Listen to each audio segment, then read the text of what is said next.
Well, would you look at that? This is not streaming live, correct? Yes. Yes, it is. Why? Oh, to send a message to the Telegram. Oh, if yeah. Somebody wanted to watch. Yeah. It just went live. Do you want me to do that or? Yeah, because I don't know how to do it. Okay. One moment.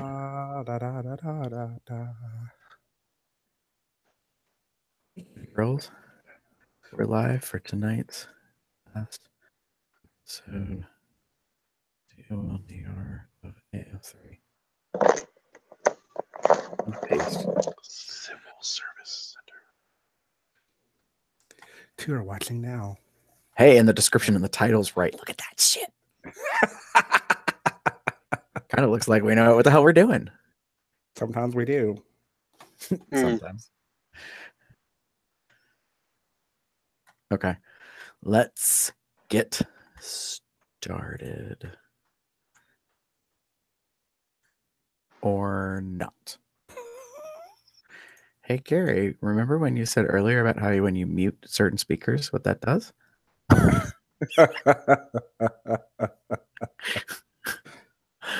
Yeah, so, oops. We'll try that. Again in just a second. There we go.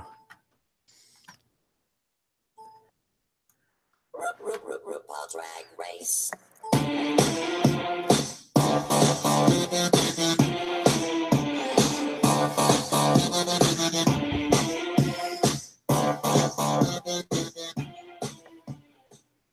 Hey, kitty girls, it's March 20th, 2018, and I want to welcome you to Cubs Out Loud Drag Race T-Time All Stars 3, episode number 8, aka the finale, or properly titled A Jury of Their Queers.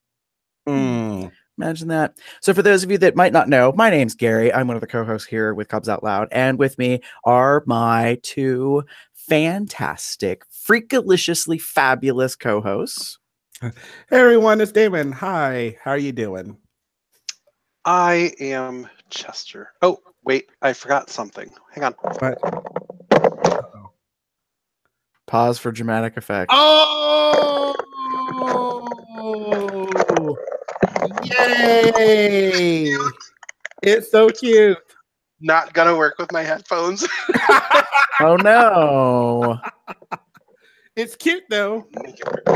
It won't fit? Is that shit leather? Yes. Bitch, look at you. Go ahead. Crown it. I don't know what to say. It's just like Bendelo's. Although I don't know if it's exactly like it, but it looks pretty damn close. I wasn't thinking of her. I was thinking of Sasha Velour from when she entered in season 9. Ah! Yeah, if you want to do a really long, drawn-out scream that unhinges people and they don't know how to process that. Okay, I'll work on it later. Yeah, you're fine. We'll get that in the second take. Nice, we'll get that in the second take. Something like that. Unfortunately, I don't have the proper clip already set up for this next part, so I apologize. Bad producer on my part. But we got feedback. Woo! From our last episode, COLDR AS3 episodes 6-7, because we combined them together. Mike A on YouTube said, totally agree with Gary. Respect to Shangela because she is funny and talented and deserves the crown if she wins, butts in capital letters. That fat suit was a total stunt. She's a stunt queen, always pulling out stunts in her lip syncs. I think Sasha set a precedent with those rose petals under the wig last year and the glove. Sorry, under the glove and wig. If you want to win, you got to have a gimmick. Team Trixie all the way, but if Shangela wins, I won't be mad. Great show, guys. You are definitely one of the better recap shows. Miss Chester, but Brady's nice to look at. Winky emoticon. Love you guys. That's sweet. That was very nice. I was like, yeah. I was like, I don't know who you are, but thank you, Mike. We appreciate it. I appreciate that. We missed Chester too last week. We Aw. did. It's a little odd trying to do this the tea time show when one of us is out and we bring.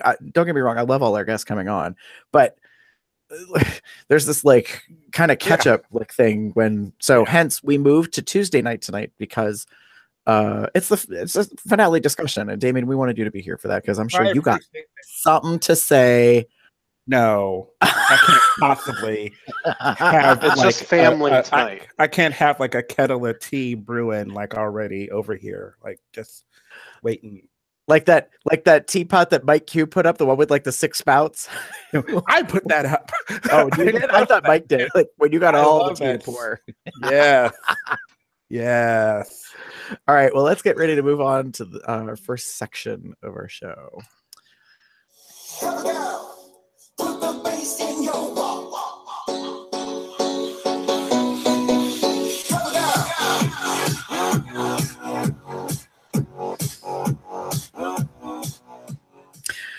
All right, so these are our thoughts on the episode. It's the finale. We reached the end, final lap, all that shit, bitches. Flag's gonna furl. Chester, lead us off. What are your thoughts? So I just want to say that we did not need a twist for the end of the show. Okay. Well, actually, maybe we did need a twist, but not the one that we were given, because that shit was just awful. And we're gonna I don't want to talk about it yet because I'm pretty sure we're all gonna say the same thing during our closing thoughts section of the show. But yeah, it was just when it happened, and again, this is something I'm gonna bring up later in the show. When I watched it through the first time, I was just like, oh, okay, so that's a thing. But then all of a sudden we get all the extra little tidbits of information coming from the queens after the show has been aired, and it just makes a whole mess of nonsense on why they did it this way. Yeah. I also think it explains something that we're going to get to later in our comments about why things happen on the calendar the way they are. Yeah. Like I think this is the way to put that. Woo, girl, I saw that coming from miles away. I didn't even need to be at the start line of the 10K because I saw the finish line. Like I knew how that was gonna end. Yeah. Preparation. Yeah. So yeah. Are you ready? Yeah, Damon. All right. I was shooketh. Like shook. I was watching it live. I was sitting in the living room with Jim. We were watching it together, and like all the little things like shook me, and in not always a good way, but mostly like what the fuck. This whole the main thing being the whole like jury thing that, as we know, is not something that has happened, or it's not something that has happened on Drag Race, but it is something that has happened on reality shows before. A jury picking something or doing something in regards to the finale is nothing new. If you watch Big Brother, that's pretty much how they decide the winner. So it's nothing new. I think, however, the way that they did this is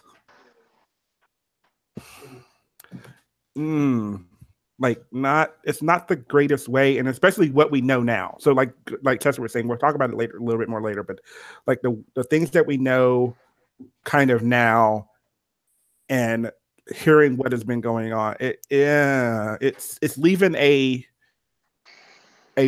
bitter taste in my mouth, not because of who won, but more along the lines of like how it happened and how that could potentially like, I hate to say it, flawed winner. Like it's put the winner in a unlike other seasons, it's put the winner in a position where they're probably going to have to now defend their quote unquote win. Yeah. And that I don't like.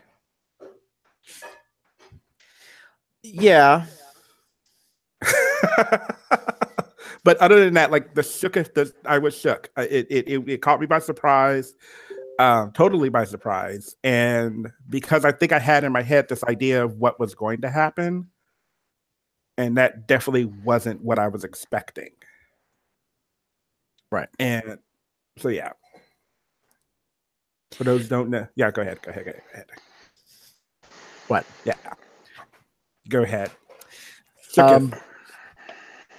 I have two comments on thoughts on this episode. The first one is live one shot. Because I watched it live and I'm like, oh, they recorded it live. That makes sense. Yeah. But I'm pretty sure there was a cut. And that bugged the hell out of me because I was like, well, that really makes it not look live all of a sudden. So the cut, I don't know about that. There's one cut like near the end that I know of because they literally went from one camera to another. Mm-hmm. That camera did not have time to go from the back of the stage to the front of the stage with enough time. And also there was, I don't know where like Ross and Michelle and Carson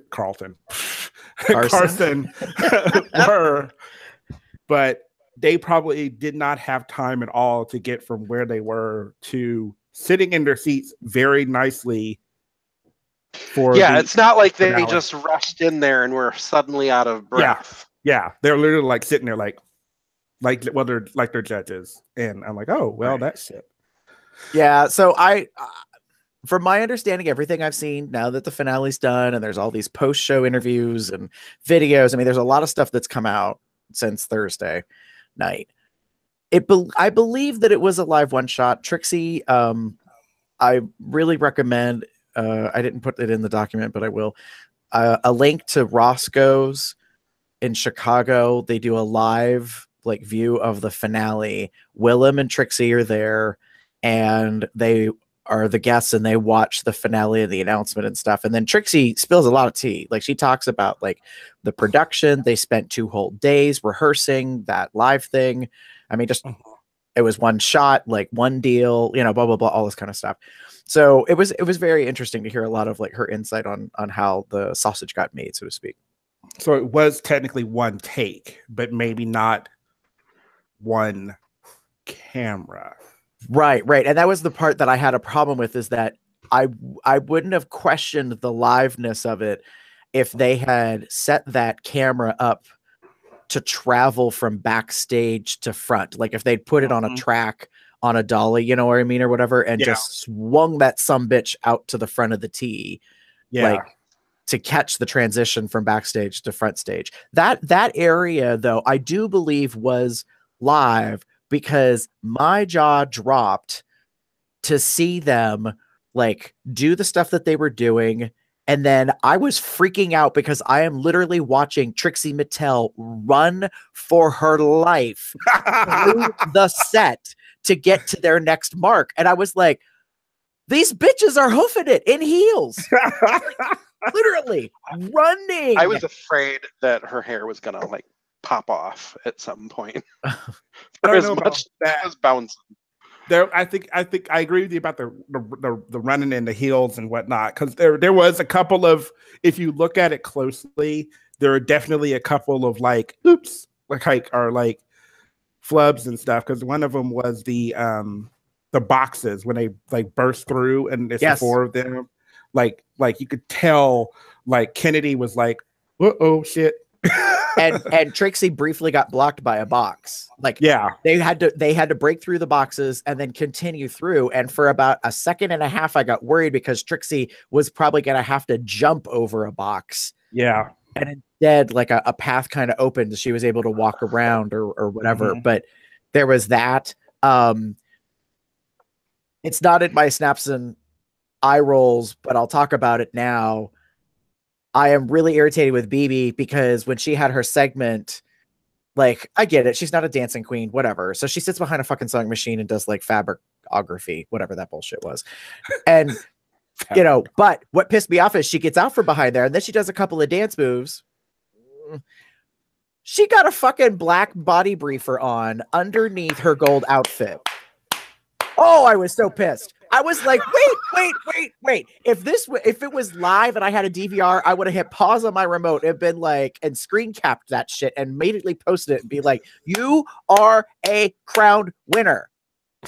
You do not show up to this thing wearing black undergarments. You either have nude that matches like your skin tone or something, or like matching to the color of your. Oh, I was so pissed. I was like, are you fucking kidding me? You're trying to win a second crown and this is how you show up to the game. No. I was already pissed enough about your fucking like nylons and how like they were the sheer or whatever the fuck that shit is, and they're shiny and like that stuff annoys the fuck out of me. I'm like, no, legs aren't shiny. Stop making your shit shiny. Learn to put proper amounts of like tights and pantyhose on. That's just personal preference. So, because like, to be honest, her nude stuff kind of looked pretty good. And then on the right hip, she's doing the dance thing and the black brief. Like, I was like, and I was like, too. And I was like, well, that actually kind of shows how live it is because bitch did not obviously. They would have been like, wait, cut. Let's fix that shit. Yeah. Tape that shit down. Yeah. So, yeah, I mean, so it was the only reason why I questioned the liveness of it. It was just that one moment. I can't remember quite where it was, but I think it was from backstage to front stage or something. It's like they switched camera and there was just the briefest second, or not even a full second. It was just so brief. And I thought, if there's a cut, this is where the cut has occurred, but I don't know for certain. Yeah. So, oh, well. Yeah. So the live one shot, I kind of raised an eyebrow about, and I'm just going to call it out now because we have not discussed it for 7 episodes so far of T-Time. So I'm spilling it now, girl. About that rumor. Uh-oh. So this isn't jumping ahead or anything. No. Rumor before the season starts is that there is a twist, there is a thing, and people are going to lose their ever-living mind. So, but it's not Bendela leaving. And it's not even the jury coming back element. Rumor was, and apparently was just a rumor, it was never proven true, BB Zahara Benet was never really a contestant. The rumor was she was a mole and that she was actually going to be at the finale pulling aside, or Rue was going to ask her to actually maybe join the panel of contestants or the judges or some shit and like actually help select the final winner. That never happened. Oh, no. So BB BB was a Final Four contestant, and then yeah, fucking spoiler alert, whatever. She obviously didn't win. So well, no offense. If you are listening to this episode, you probably know by now that who won. And if you were watching, if you didn't watch the episode live, you knew within 60 seconds, 2 minutes, minute or less, who won, because that's how quick it got out there. I will say this: Logo, VH1, World of Wonder. I hold all 3 of you in cahoots, like collaboratively together, responsible for spoiling that shit because you fucked up in your social media campaign. Because no sooner than the episode was over, as usual, John Pauly's Extra Lap Recap posted to YouTube literally the minute the show ends. It has all season. It's like clockwork. That wasn't a problem because in his video, John Pauly says, spoiler alert, and they put the big siren and all that kind of shit on. But in Facebook, the fuckers spoiled the finale from East Coast to West Coast because within 2 to 3 minutes, they posted who the winner was and congratulated them on Facebook. Oh, fuck that. And I saw that in the Facebook feed and I was like, are you fucking kidding me? It's not my friends. It's not people I'm connected to on Facebook that spoiled it. It's them. They actually screwed the pooch on that royally. I was so irritated. I was like, you guys are really ass hatting this. It was just a weird thing. Like I wasn't expecting to be. Actually, I was expecting to be spoiled, but I intentionally said I already watched it, so I'm not really spoiled. So I'm not worried about it. But I was more concerned about people who we know who don't watch the show live or can't watch the show live. So I was like, oh well, I hope no one says anything. Well, literally, I had friends that were at the bar that posted it pretty quickly. I had friends who were like on Facebook and whatever. I had Twitters. I had tweets of the response within like minutes, and that's it sucks. But again, like Bianca said, don't get on social media if you don't want to be spoiled. And I kind of agree with that. But for the most part, most people have been pretty, especially this season, have been pretty good about keeping hush hush and not spoiling too much. This episode, I guess, since it's the finale, they're like, well, fuck it, I don't care anymore. Yeah, Okay. and that's part of the problem, I think, that people are. I think their feeling on it is like, if you're invested to the finale, like that's just how it is. And if you don't want to, then you probably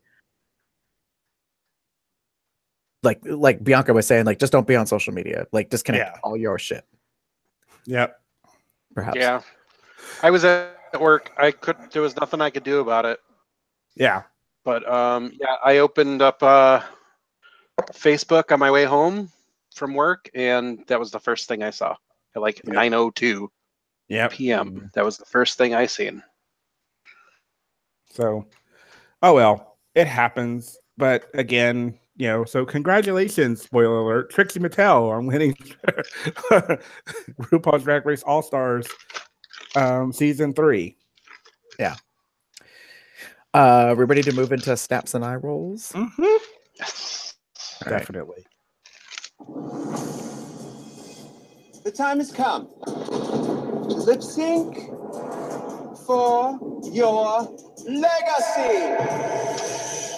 Good luck, and don't fuck it up. I have a question. Do you think Rue fucked up that line right there? Because last year, I distinctly remember her saying, the time has come to lip sync for your legacy. Or no, she said lip sync for your life, and then screamed, God, I miss saying that. So I was expecting, but she didn't. Oh well. I think when she said that was the first episode of season 9, because it was meant to be a kind of a call out because she had been saying it. It wasn't in season 2 of All Stars. It was the finale episode of All Stars 2. Oh. Nope. No. In there. It was in the when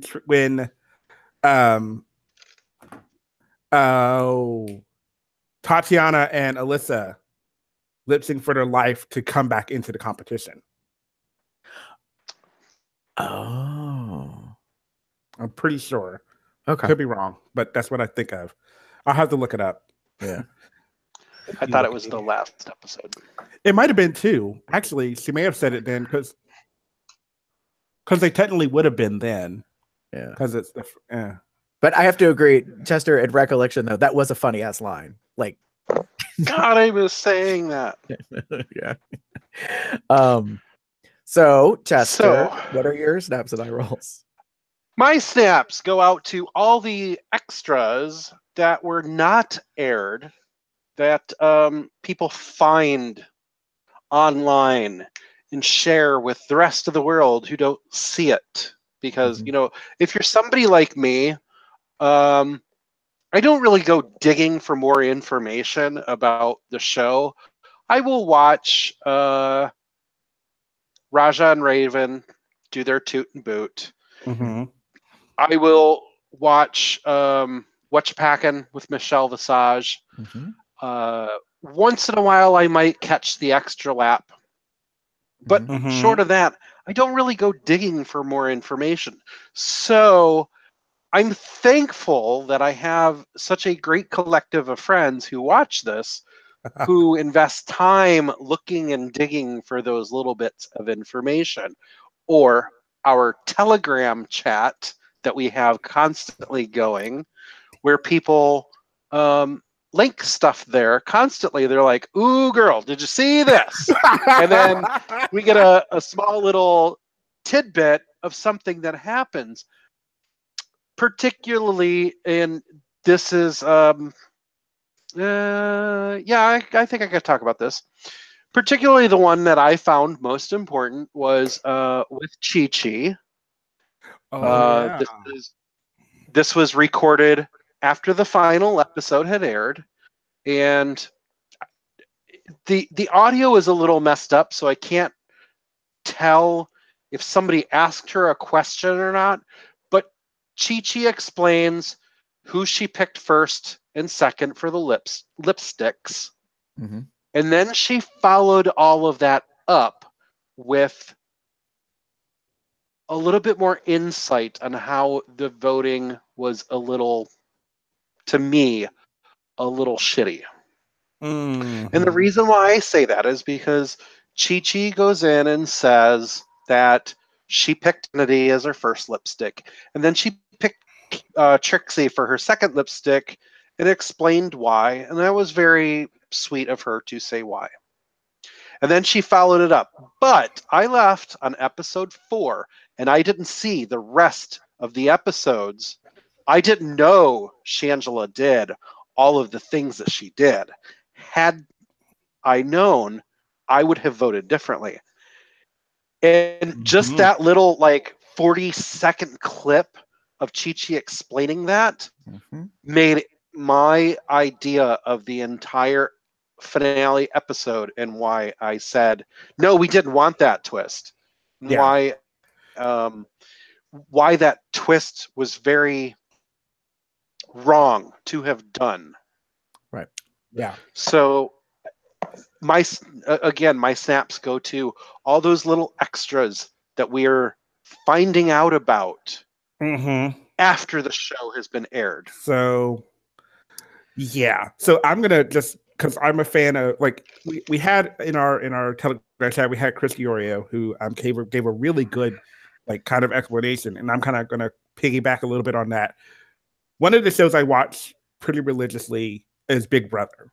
And in Big Brother, how they choose the winner is you get to the final 2, and those last 7, 8, 9, or 7 or 9 usually are the ones that pick the winner. Now, having said that, yes, every person that's in the jury has been eliminated at some point in time. However, what they do is when an eliminated person comes into the house, they get a CD of competitions and votes. They get they don't get all the other stuff, but they get little bits and pieces of just enough to give you an idea of what's going to happen, what has happened while they've been out. So that person who left the house first but is still on the jury gets to see a little bit. They don't get to see everything, but they get to see a little bit of what's been going on. They get to find out who won the competition, who won in their thing. They have a veto thing. They do the meetings of those, and then they do, the elimination, the vote. So they know all of that. Not knowing that information, even though that's just a little bit, I think would skew how a person judges how they're, the competition. They also, in Big Brother, the contestants the jury gets an opportunity to ask the contestants questions. The final 2 in that case. And those can sometimes sway how the person votes. So while in Drag Race, in All Stars, we got a jury of your queers, as we said, we didn't get, they didn't get to see, as far as we're hearing, what we're hearing, they didn't get to see from when they left to when they, you know, they all came back at, you know, episode 5 or 6, you know, they all came back. But then they don't get to, they didn't see anything before that, and they didn't get to see anything after that. Right. And that's just, I don't know how I feel about it. I think that's I agree with you, Chester. I think that's kind of shitty. Like, you don't get to see, they don't know what's been going on. Right. So they're not, I mean, they may know who's won. They may know, you know, why the people who were eliminated, but they don't get to see, like, maybe they don't know who said what or whatever. And the only way they can talk about it is from the eliminated person's perspective. Mm-hmm. They don't get to see everything else. No, and I agree. Chris's comment, it's not so much an article, but it's like Chris does quality control for video games. So gaming is his life, and thinking about the components of gaming, how gaming works, how you get rewarded, how you win, how you lose, all that stuff. So that's his mindset. Like, professionally, he does that. And then when it comes to being a Drag Race fan and liking, and he's a huge Big Brother fan, I believe. Mm-hmm. So for him, like, yeah, like knowing that the contestants, because I don't watch Big Brother, but I have friends who do, and I've watched an episode with them.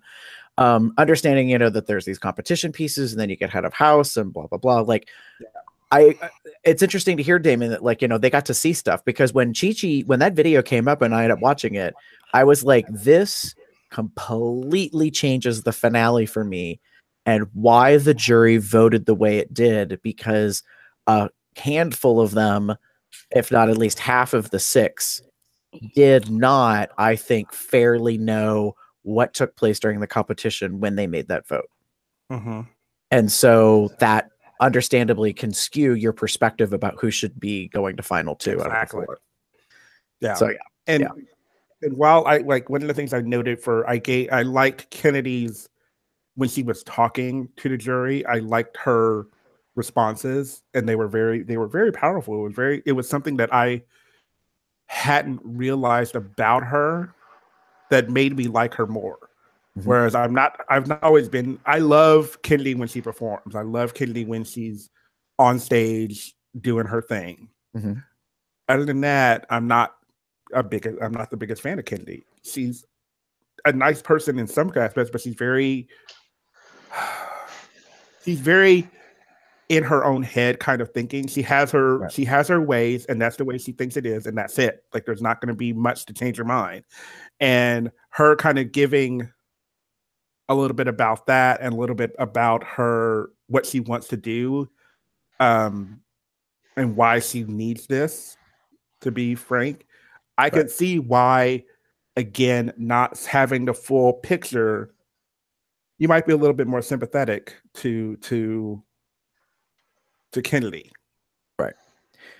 And I can understand that. I personally am not a fan of Kennedy's, like, I need this.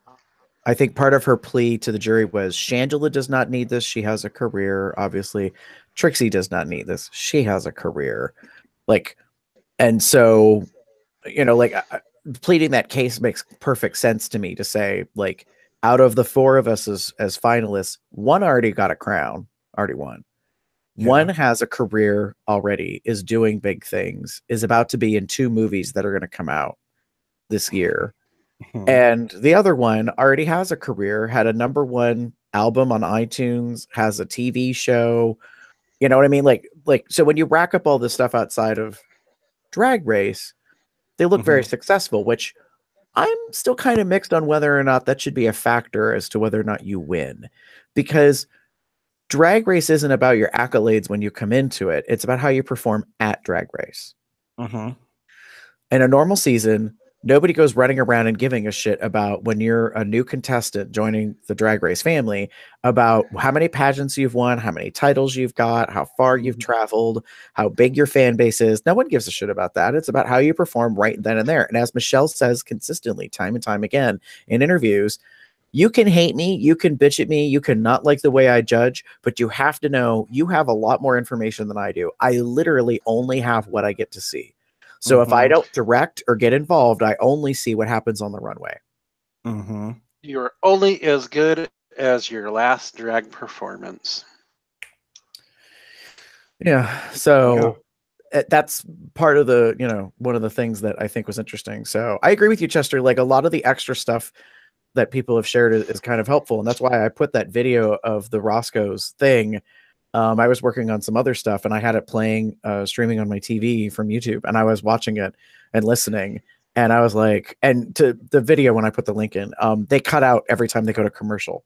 So it's literally just like when, or no, they're showing when they're live, when they're in between on commercials, not like a play-by-play, because nobody's doing anything when the show's airing. Like, yeah. But it's people in a bar and the camera's fixed. It's pointed towards the stage the entire time.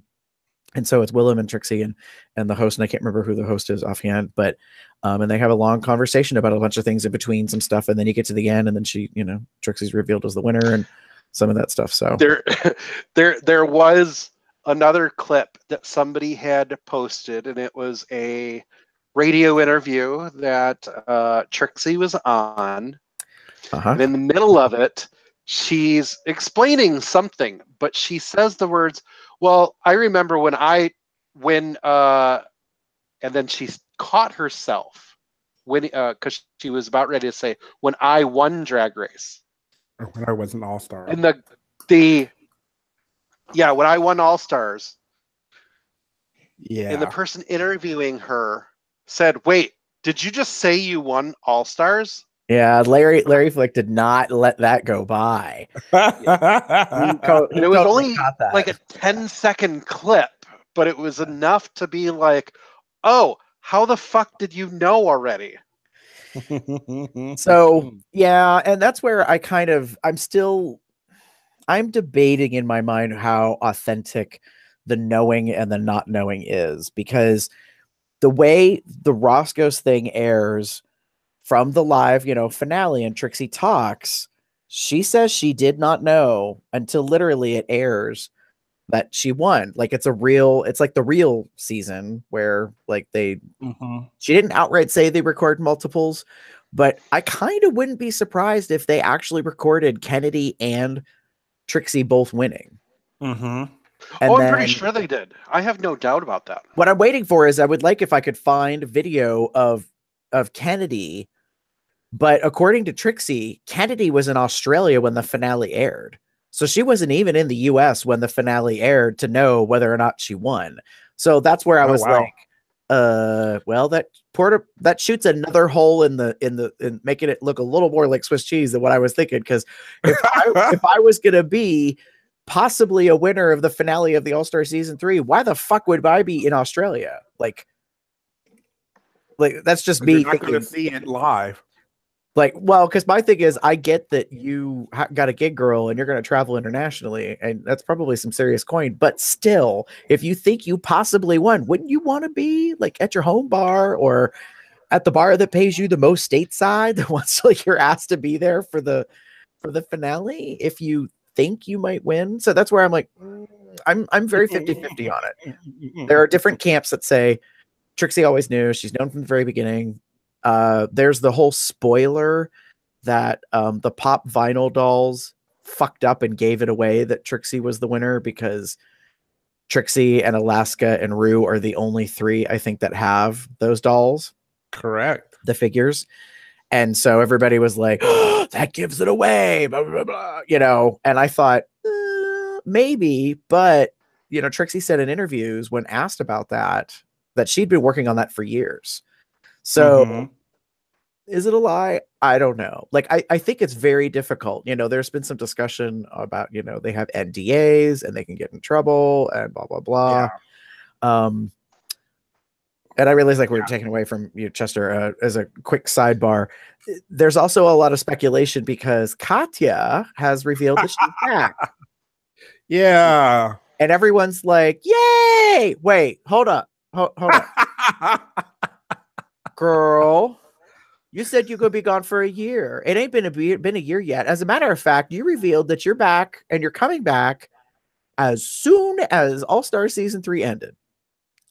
So, right, like people are making heyday of that, and I kind of don't blame them because I was like as discussed off air previously, another rumor as to why Katya disappeared from the scene was because Katya knew what happens during the season and just stepped away. Yeah. And in a way, I thought, well, that's how you avoid spoiling anything or being the center of attention of anything, is to just step the fuck out of it. And be like, I'm not going to do any gigs. I'm not going to be anywhere. I'm not going to do any interviews. Like, just completely disappear from the arena, so to speak, for a while. And because Katya and Trixie are such close friends, if it really was known ahead of time that Trixie won and not Kennedy, and Trixie did tell Katya, and Katya didn't feel that she could keep that bottled up or keep it secret or whatever, then yeah, I could see you just like go into a black hole basically. And it's really crazy fucked up. Right. That she's like, I'm coming back, and everybody's like, hey, oh yeah. Wait. It's too coincidental. Yeah. Like, and that's gonna be the thing. It's too you announce you're leaving right around like literally within like days of All-Stars 3 starting. Right. And then as soon as All-Stars 3 is done, you're back. Yeah. Now, and to be fair, I think it's Tatiana. I think one of the queens did say in an interview that she has been in touch with Katya every week this whole time, like since she kind of was struggling. Oh, Violet Toshki, that's right. She's like, I talk to Katya every single week. She's doing much better. Like, so I don't doubt that she needed a break, and I don't doubt that she struggled with some things. Knowing that she, is in recovery, and the drag scene is not a scene that you can avoid that kind of stuff. Like, Michelle has flat out talked about it. She's like, the girls party when they tour. She's like, they go, they drink, they trick, they do all sorts of shit. She's like, and some of them can party hard and still put on a good show. But they're young, like, and I think Katya, understandably could struggle a little bit with that. So there's so much extra stuff. Yeah, no, I totally agree that a lot of it is very helpful. So Chester, your eye rolls. So my eye rolls were for the eliminated queens, and when they came back for to do their voting and basically sit there and act like judge and jury of the remaining 4 queens. What the fuck were they all wearing? Okay, wait. God damn, those are some ugly fucking looks. Wait, which ones? Because I don't think they were all bad. Well, they sure as fuck weren't good. I beg to differ. I was living for Ben de la Creme in that red number with that crazy ass hat. Oh my God. I was like, oh, she is channeling like a new vibe of Mae West. And as Trixie said about the hat, she was like, Ben didn't have a wig on. She's pretty sure Ben just had her own hair. And she said, and Willem said in response, well, fuck, if you're going to be done up in drag for a whole fucking day and you don't have to wear a wig, don't wear a wig. Just like wear a long gown and don't wear heels, or don't wear pantyhose, or, like if you could get away with not tucking and doing a whole bunch of shit, don't do it. And that's what cracked me up. So no, I honestly, that was the one out of all the returning queens that I liked. I thought Chi-Chi looked nice, but it was Chi-Chi. I thought Morgan looked a little dressed down. And I don't know what the hell Thorgy was wearing. Like those weird aqua orange Dorito earring things. I think she was trying to channel Lady Gaga. It's the only thing that I can think of. Lady Gaga from the telephone video. She failed. That was it. I thought she was channeling something out of like, and this is not the right way because I am not a good person to reference this. I thought it was out of like an 80s Devo pop video or something. I was like, I'm not sure what's inspiring this, but this is okay. Yeah. It's a look. I hated Milk's look. Yeah. It was just too like it was just. Oh God, Milk get, and Aja's look. I get like oh, you're out of the box and blah blah blah, and you're different thinking and whatever. It just looked ugly and terrible, and I get that it was like I get the whole like it's you know it was a macrame or whatever crocheted like body with the breast and then you had just like fucking torso pulled out and you had this what the fuck was on your face? Like get the thread off your face. I get what you're going, but no, I don't like it. It looks stupid. Get it off. Take it off. Because it was on your lips and I'm looking at you while you're talking and it was on your eyes and it looked like no. Take that shit off. The bodysuit didn't bother me, or the crocheted body I thought was funny, especially because they were crocheted tits that were not covered at all. I thought it was funny. And it was like, okay, Milk, I get it. It was just the rest of it was just really bad, especially like the yarn, like all up in her lips and stuff. Yeah. I hated it. And then Aja, which I understand what Aja was going for. She was kind of trying to look like the devil. I get it. It was just too much of things everywhere. Really, the only thing of Aja's look that I liked were her fingers, especially when she was doing this. That's it. That's the only part of that whole outfit that I liked. Were their outfits were Alaska-looking claws.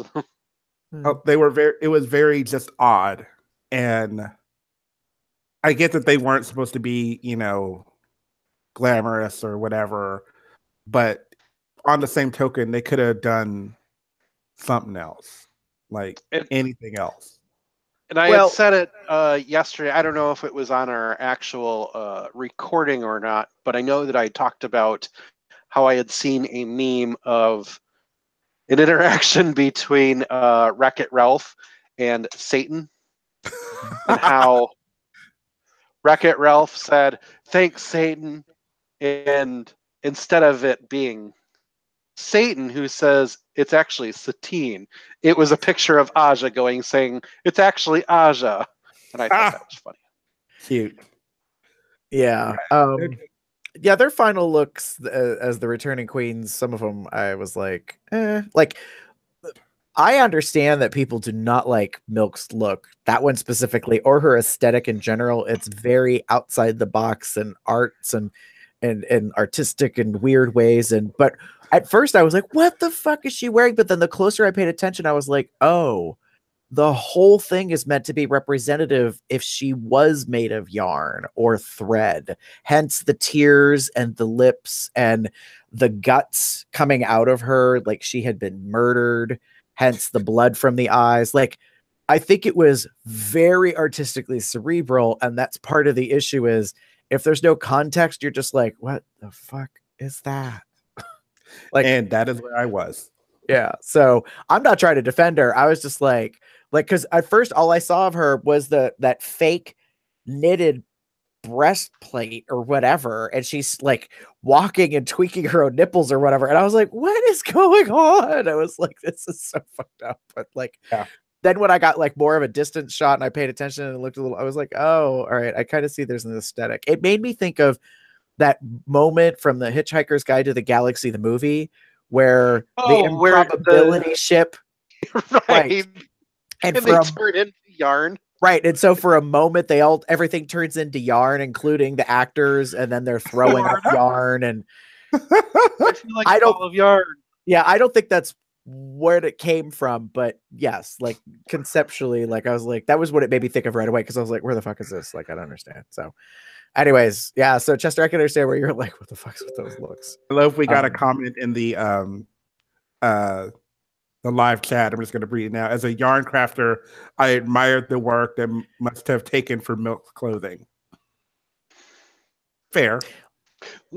Like I said, I loved the top, especially with the tits out. I thought that was great. It was funny. It was Milk. I got that. It was just the rest of it felt very disconnected to me. Yeah, it's not my favorite Milk look, but it's a look. It's a look. Choices. Yes, I was gonna say, as Tati says, Choices. choices. That was a choice. That was a It man. was. Damon, your snaps and eye rolls. Okay, so I'm actually gonna give snaps for the kitty girl, like one shot, like video song. You know, I loved everything that was a part of it, except a couple of flaws, which we've talked about already. But everyone did a really great job. I props to Kennedy for actually singing. When it first came through, I thought she was just starting it it was Rue singing, and I was like, wait, no, that doesn't make sense because everyone was supposed to write their own little part. So I went back and listened to it, and I was like, oh no, that's Kennedy singing.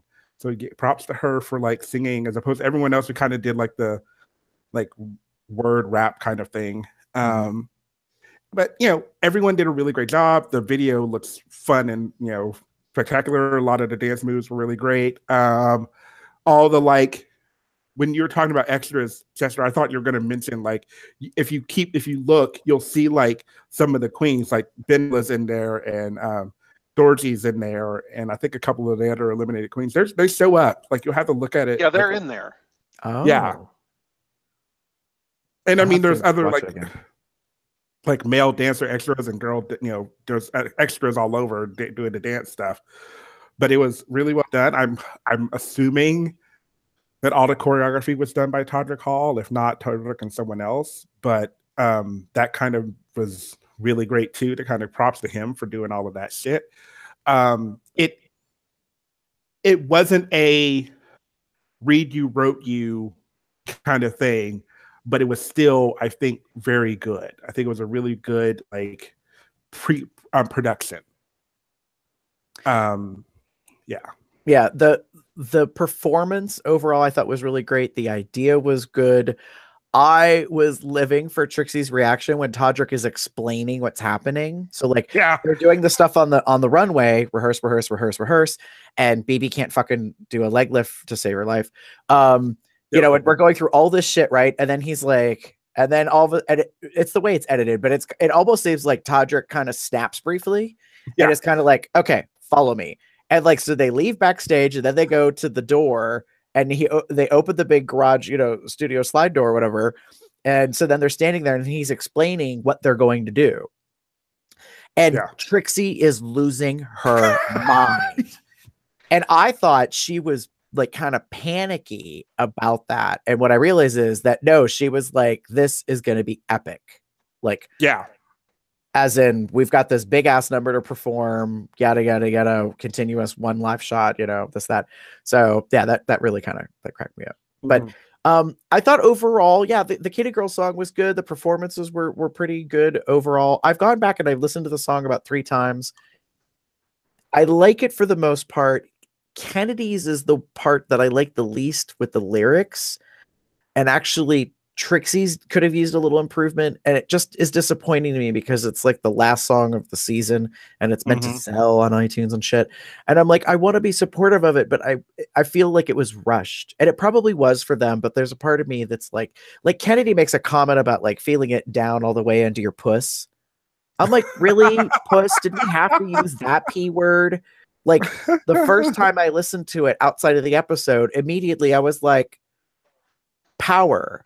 Like there's all these other words you could have used in that very brief moment. But I get like, if they really are writing their own lyrics, like you can only do what you can do. So yeah. I think overall it was good. And it was nice to have a twist on a song that, you know, we're all quite familiar with, so to speak. Pushed at us for the season. All right. So speaking of songs, oh boy, my eye rolls are actually for the finale Lips It for Your Legacy song. Wrecking Ball. Really? Of all the songs in the world, this is the one we choose for the final 2 to perform to like win the crown. Right. And while the performance was good, don't get me wrong about that, it just was this. It just wasn't a good song. Like I don't hate the song, but I just don't think it was appropriate for what we're doing at this point. Like I just don't. It just didn't seem like a good choice in the matter. It was. Yeah. I understand, David, your God. frustration, because when it starts on and I look at the bottom left and I look to see the caption, you know, the CG graphic caption tell us what the song is and who the artist is. Immediately I was like, for real? Like Yeah.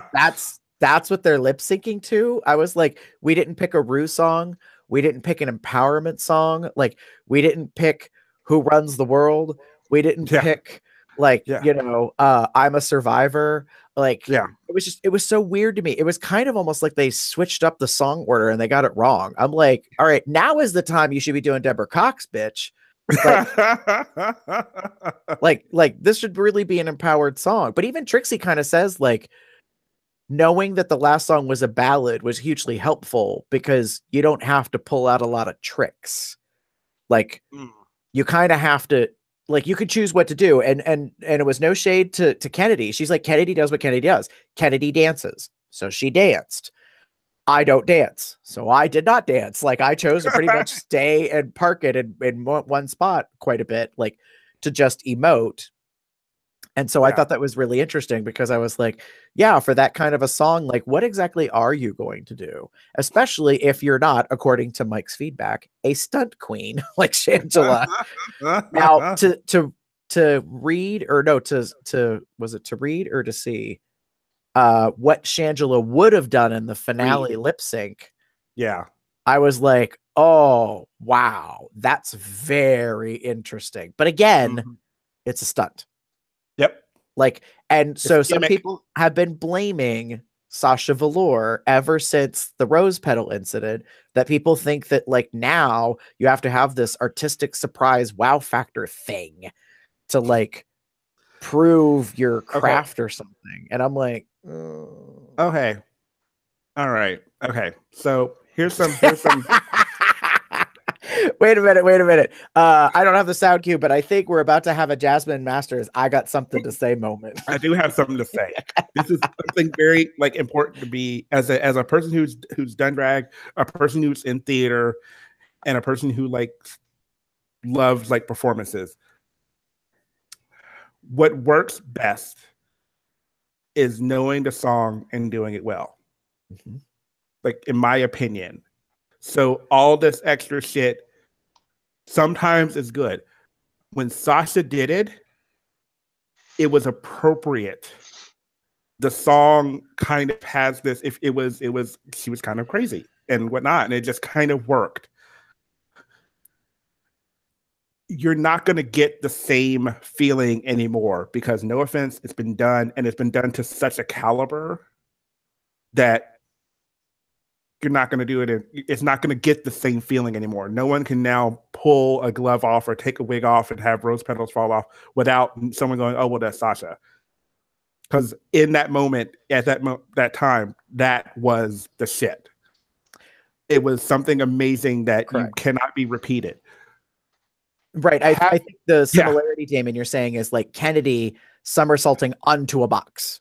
Yeah. Or Aja jumping off of a box and doing a split. Like once that's been seen, especially by millions around the world, you're kind of known for that thing. And anybody else that does it will now immediately be compared to that. So I get what you're saying. And then and while in a performance, a dancing and whatnot is gymnastics is nice, there's a point where it becomes appropriate for the song. There's a point when it becomes you're trying to steal focus and steal the spotlight.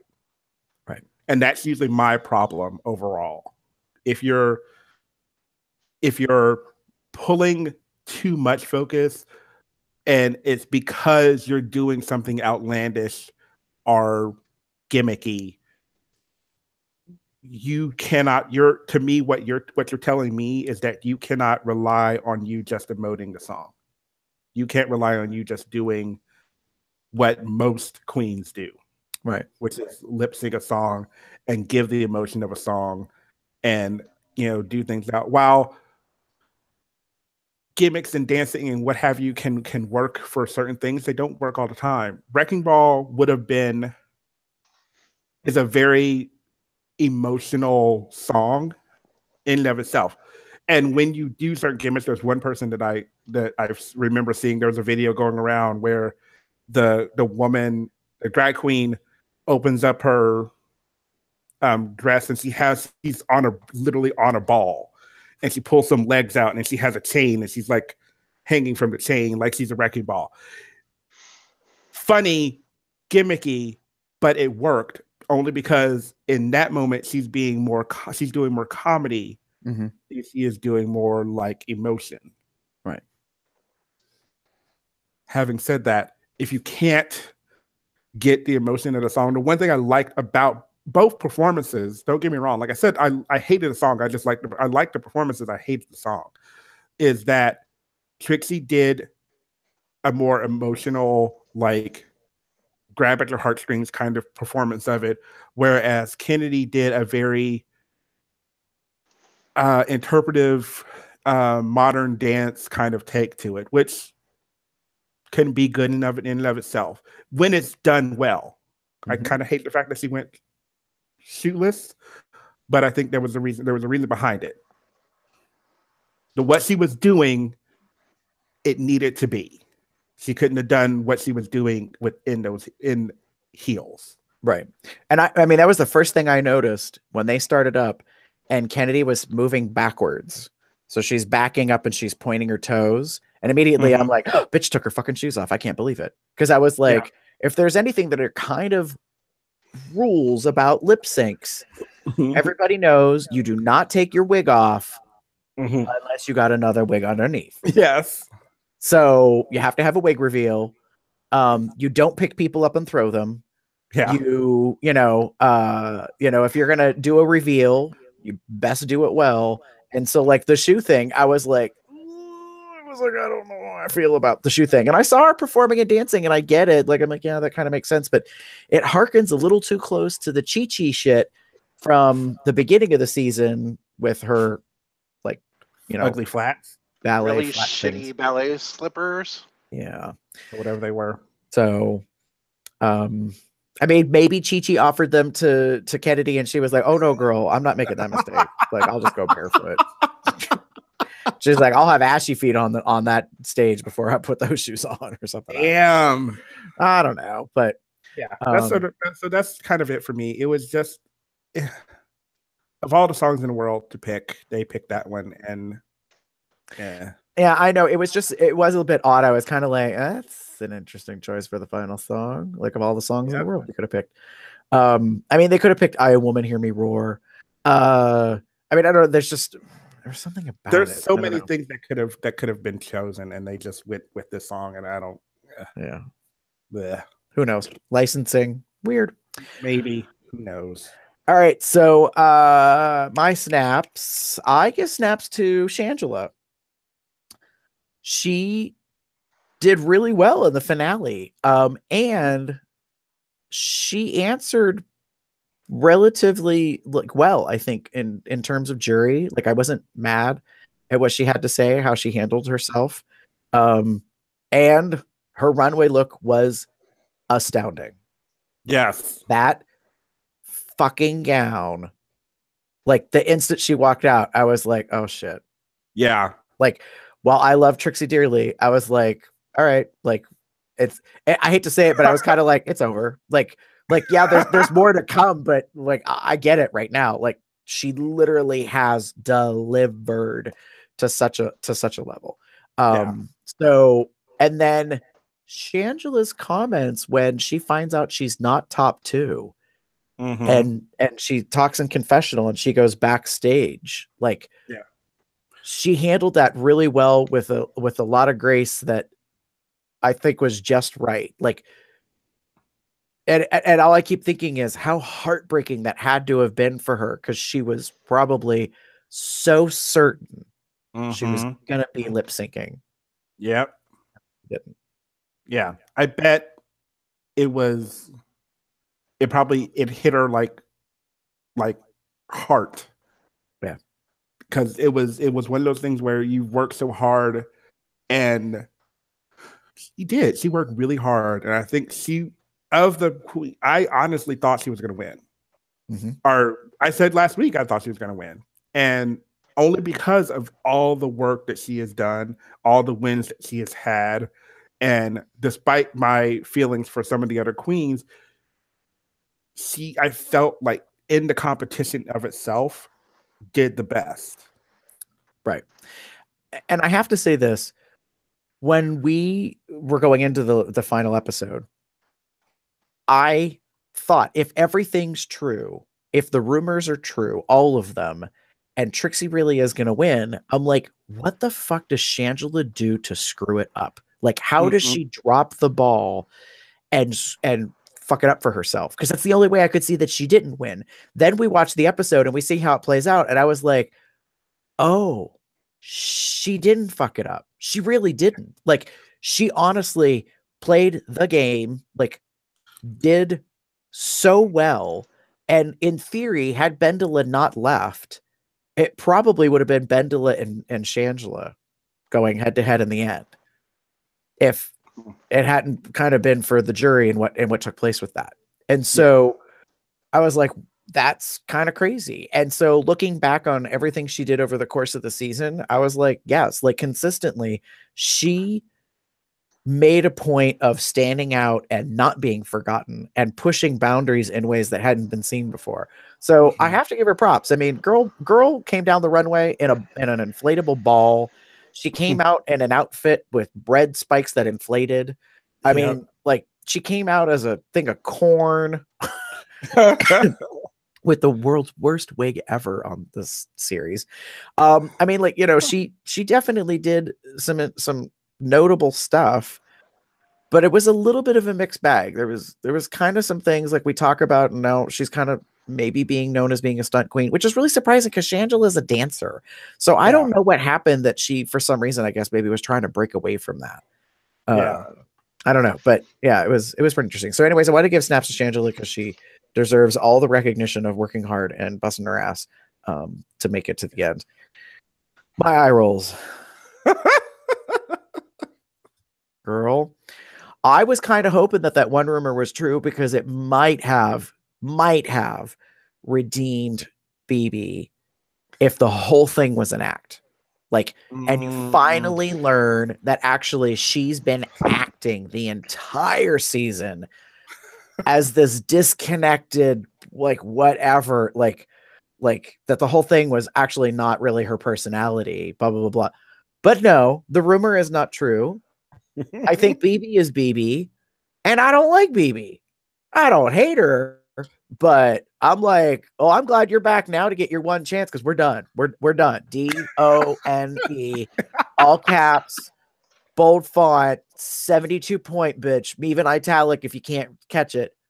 Done. Like, I got nothing for you now. Like, I really don't, because you came across so self-conceited. Like, it was just so weird to me. And even in jury, I was like, oh my God. All I kept thinking was, shut up. Like, don't say anything. Like, you're not helping your case at all. And granted, out of respect for BB's career, I'm not going to say anything. Oh, that shit. I was like, oh no, girl, that's not shade. I would give you the shade can, but that's not shade. What I want to hand you is a shovel, because it really needs to be handed to BB. Like, that bitch just dug her grave. Like, I'm like, I will. Thank you. Oh my God. Like,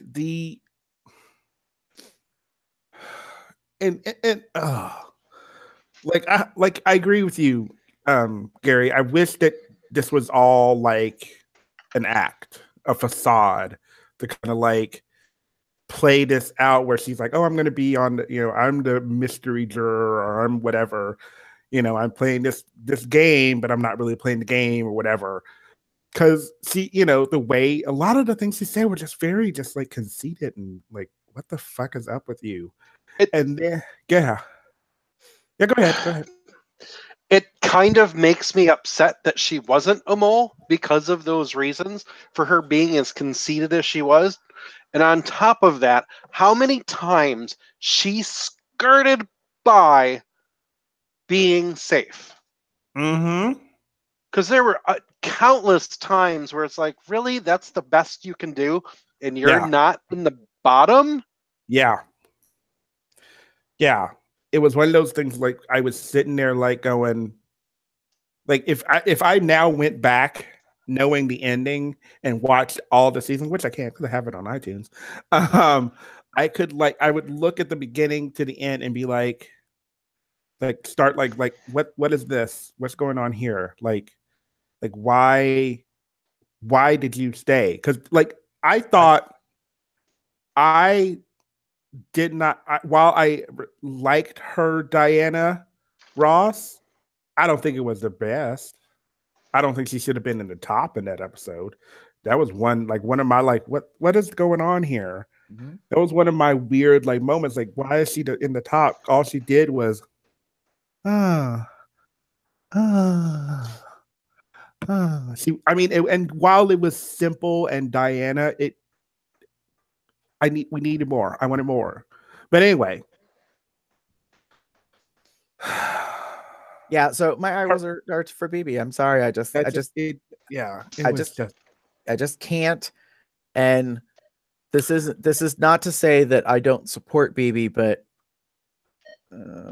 girl, there's just too much presumption, I think, on your part that you are such a gift or something. Yeah, I don't know. Like, it's so weird to me because I'm kind of like, where does this come from? Like, there is confidence and then there's cockiness. And I don't think you have confidence. I think you're cocky. Like, you really somehow weirdly think your shit don't stink, and it does. Yeah. Like if we thought milk was a problem, girl, like, here's the way that I look at it.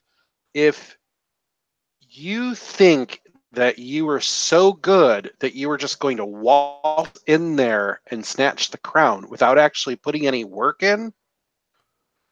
Yeah. I forgot what I was going to go with that. You don't have to go any further because I have to go anywhere. That's good. That's done. We're good. But that's the reality. She thought that that she was so good that she was just going to go in there and breeze through it. And yeah, she did. She breezed through the entire competition. Mm-hmm. How, it is a fucking mystery. Yeah. It's, again, like we said. And that's part of why the rumor thing bugged the shit out of me, because when some stuff happened and I kind of raised an eyebrow, in the back of my head, I'm like, well, if she really is the mole, like, they've got to figure out a way to keep her here. I mean, like, there's just little things like that. And then we get to the final episode. Like, I think I put it in the Telegram chat. I was like, about that rumor. Like, and I just left it at that because I knew people hadn't seen the finale yet and I didn't want to give it away. But there was a part of me that really wanted to say, girl. I mean, could you imagine, I don't even know what I would have done if, like, she was in the top 2. I don't know what I would have done. Like, I don't think she could have ever been, but, like, if something like miraculous happened, she shot herself in the foot when she pretty much didn't reveal again who she picked. And I'm just like, damn, that pissed me off. Yeah, I'm just like, come on. Well, and, really, and Trixie said in the Roscoe's live, finale recording that's on YouTube, she said she never revealed what that lipstick was. She said BB never revealed it. She's like, none of us honestly ever know what the hell she pulled. Like, and it's funny to me because I think, in a way, it's really kind of twisting the knife. Like, I mean, this is the part that I think BB is so out of touch with. Like, there was kind of that comment where Trixie was like, I'm stuck between, a person who doesn't know Drag Race, like, doesn't even know her own show, and someone who doesn't know what the hell a meme is. Like, in that moment, like, that moment for BB was so awful because I was like, wow, like, what planet have you been living on? Because you are missing how critical it is now that you have to be a part of the modern pop culture, like, social media situation, and to understand. And if you think you can come into the show and not know anything about the competition and all the contestants and the things that have happened over the years, you're really lacking. Like, it's really shooting yourself in the foot in a way, because what if one of the challenges was to repeat something that a previous queen did? They've done that before, where you had to mimic or recreate an entire notable, like, scene or whatever. Like, she would have been hosed. Oh yeah. Well, so anyway, so that's of the finale. She got my eye rolls, because it was bad. It was just it was, to me, it was the cherry on the top of a crown of bullshit that she gave us all season. Like, I as much as I was at first like, oh, this would be a really cool, fun twist, I was, at the end of the season, it made me like her less. Well, I didn't really like her through the season. Well, I was not captivated with her. But that's what I mean. Like, watching, like, if BB had never been on this season, just to be blunt and honest, if she had never been on this season and I'd never seen this side of her, I would probably still have a, pretty okay, thing, image of her being the first crown queen and what have you. Now, well, hell, as I've mentioned pre-show, she's going to be here on Thursday, and I'm not jumping out of my seat to go see her in the show. Like, for me, all it does is make me hate her even more for kicking off Aja, because it's not that I wanted Aja to win. I just wanted to really see what she was going to bring, because I was so overly impressed with her first challenge. Like, I was blown away by how far she came, and I was like, Aja, you do well this entire season. And she was kicking ass up until BB was like, you know what, I don't like you just because we don't get along, and then bye. Oh, I was so mad at that. Yeah, I mean, I have to agree, Chester, that of all the contestants for All Stars 3, Aja was the most improved. Like, Aja fucking slayed coming back. But Aja also said in interviews, she said, I went into season 9 thinking, like, my shit don't stink, like, I know what I'm doing and I got it all figured out. And then you quickly realize, oh, I don't have it all figured out. And so she said when they gave her the call for All Stars 3, she was like, what? And she was like, oh, all right. And a lot of the queens do say that. They say once you've been on the show and then you come back for All Stars, you usually understand, like, a lot of the stuff kind of goes away because now it's no longer new and you don't understand or have any experience. You do have experience. And Aja used that time off in a way very smartly and invested highly in looks, aesthetic, talent. I mean, like, she really, I can't say it enough, really, really stepped her pussy up for All Stars. And I have to agree, when she got sent home, I am not the least bit surprised, but a lot of people got bent out of shape and were like, what the fuck is that shit? But that's the nature of the game, to eliminate who you think is a problem or competition. So I also agree that I don't care for how BB, like, talked. Like, I was glad Aja, like, called it out when the girls got to come back for that episode.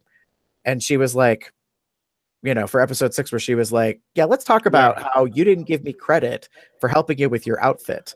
And BB was like, why should I have to give you credit? Like, blah, blah, blah, blah, blah, blah, blah, blah, blah, blah, blah, blah. And I was like, oh, you, I don't use this word. Yes, thank you. I'm like, I don't use that word often or lightly, but I was like, you fucking twat. Cunt. You seriously cannot see how you are so self-important and you just don't get it.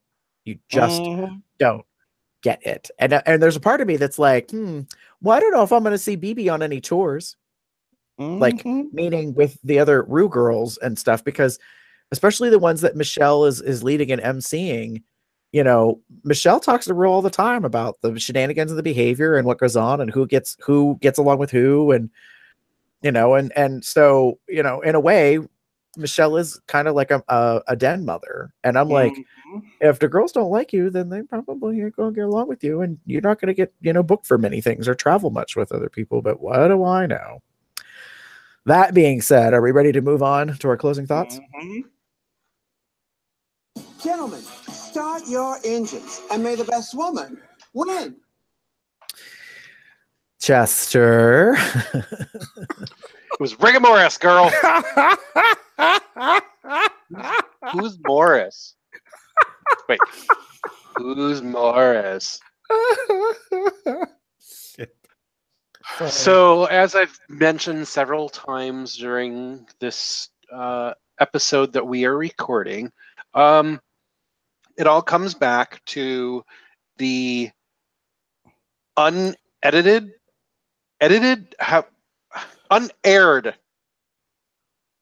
bits of clips and information and things that we don't get to see on the show until after the airing, and all of a sudden all this other little stuff starts coming out of the woodwork, like live videos or not live videos, but recording of the girls at one of their shows where somebody asks them a question and they start spilling the tea. Chi-Chi saying, I got kicked off in the 4th episode. So I was only going by, I voted for Kennedy because she's my friend. I voted for Trixie because she was there for me when I was crying. I didn't get to see what Shangela did for the rest of the show. If she had, she would have voted differently. So it's things like that that make me look at the way that the judging happened and how it was. I don't necessarily want to say that the judging was rigged, but to me, it was not a true representation of all of the parts as a whole. Yeah. When those girls came back in there, for instance, Ben de la Creme, was forced to come back and do this judging. She didn't want to do it. So it was just, it's the judging wasn't rigged in the sense of the producers, made everybody a puppet. It wasn't rigged in that sense.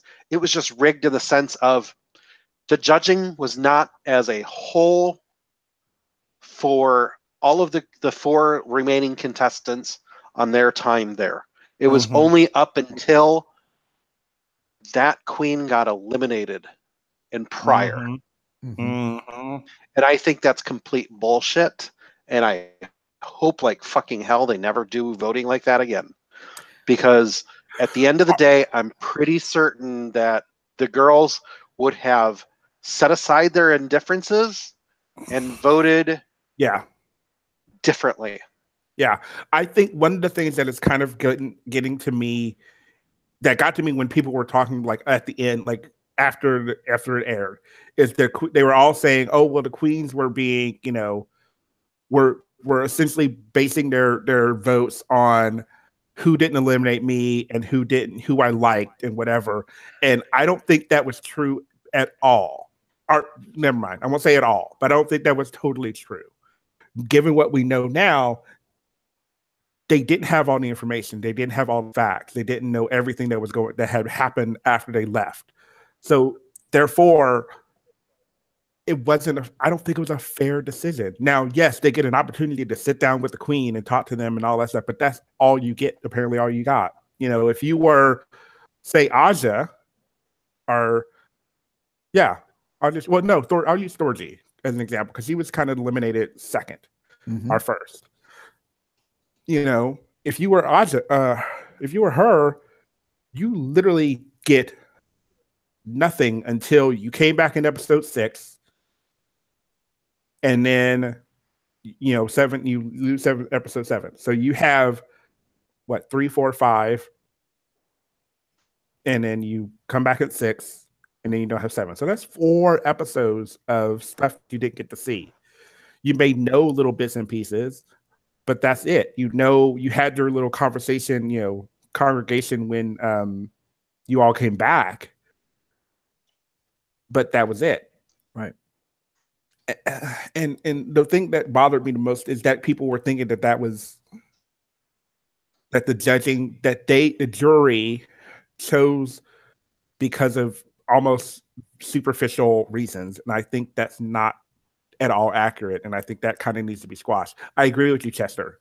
I don't think they should ever do this again. Or if they do it, they need to do it right. Like if they're going to bring the girls back, they need to like, you are sequestered in the house and you get to see like little bits and pieces so that you know who's doing what and, you know, what have you.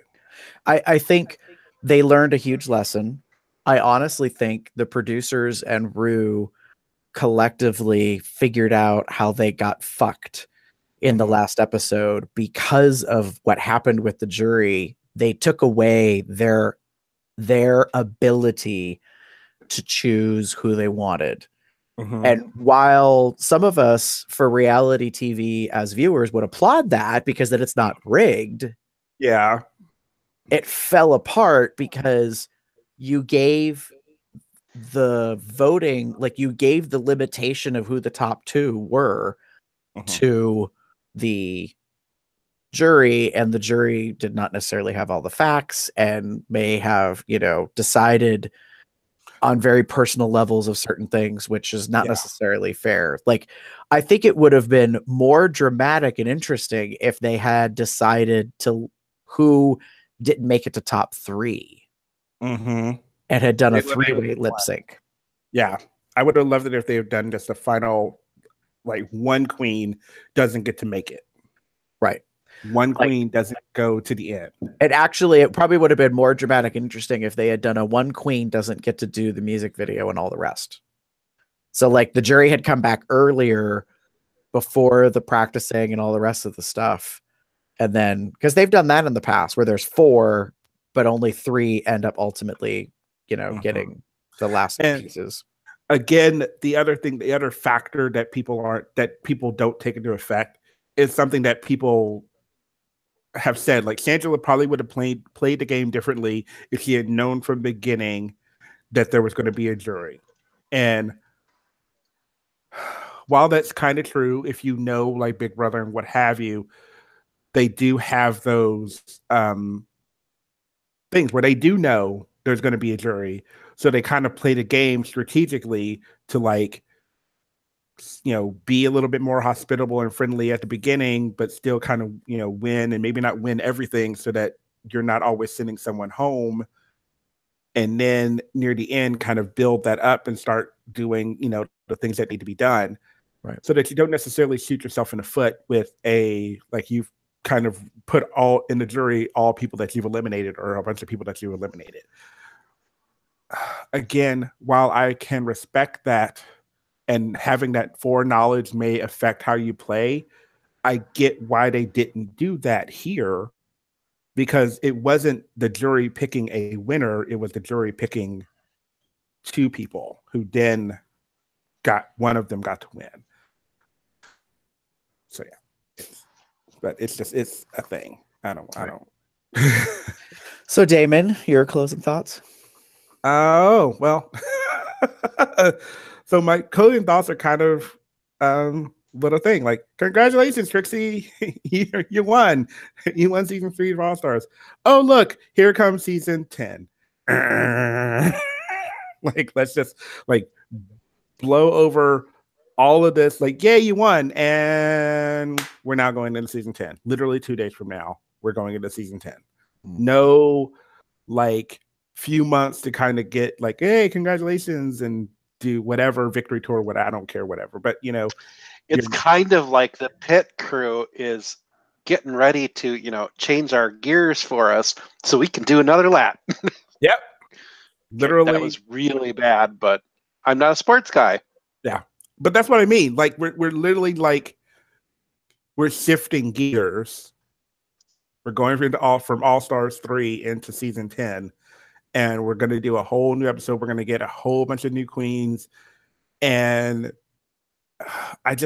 while I don't think Trixie will ever be forgotten, I think her, as I mentioned earlier, her winning the crown is going to be effectively tainted, because there's this whole like she doesn't get any time to like rest in the, you know, afterglow of winning. We're literally going from All-Star 3 to season 10 within a week. Right. And like we've heard rumors that because of the way the ending kind of went, that this was probably why they're kind of amping this up. They're pushing the fuck out of season 10.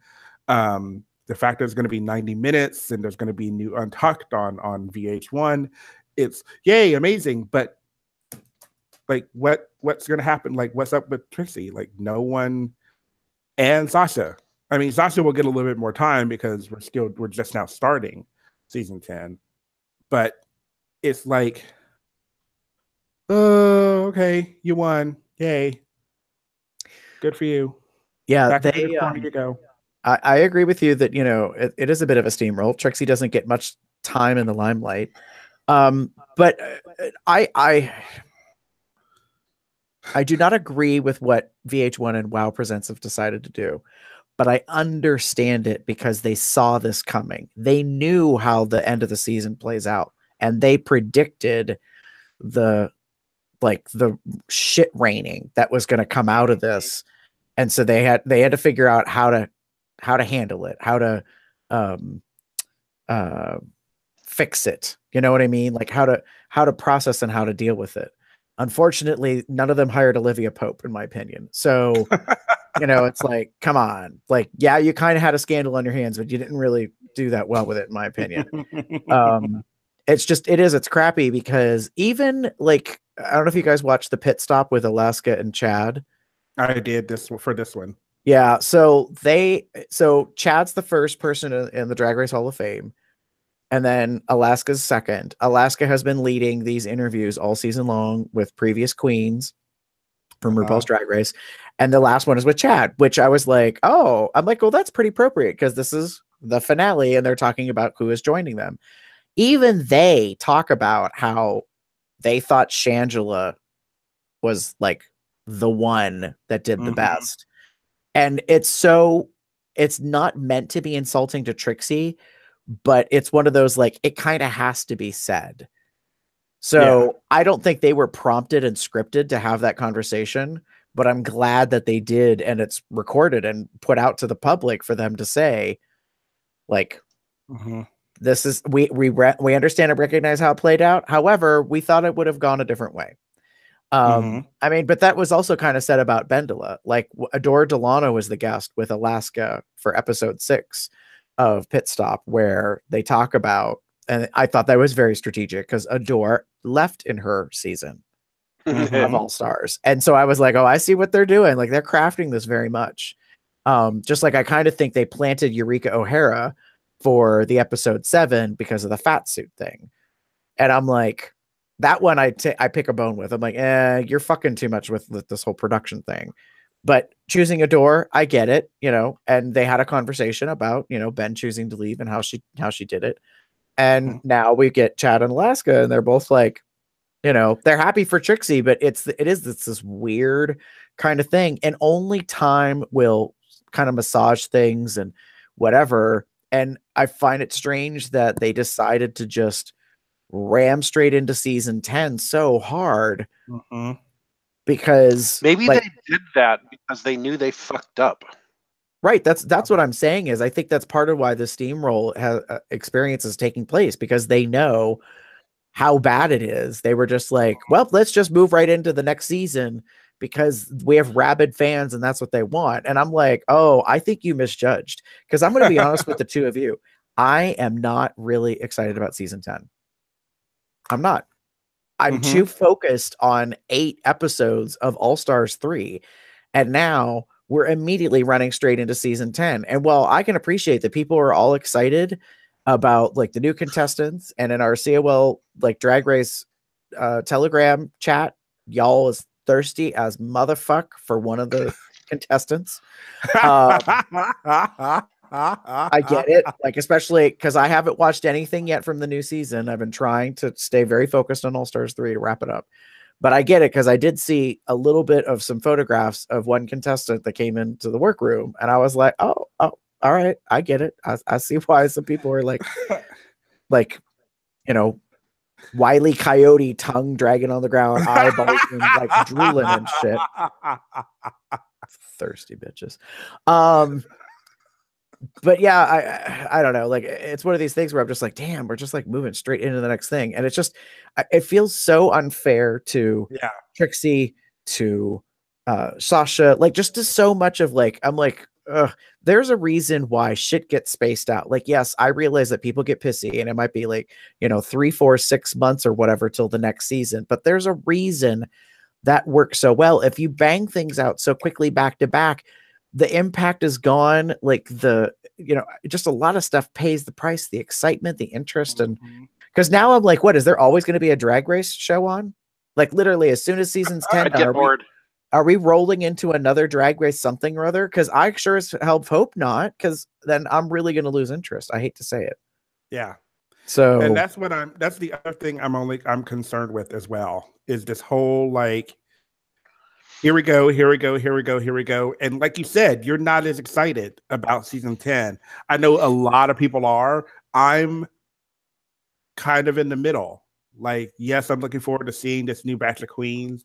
I've watched a couple of the, things that are out there.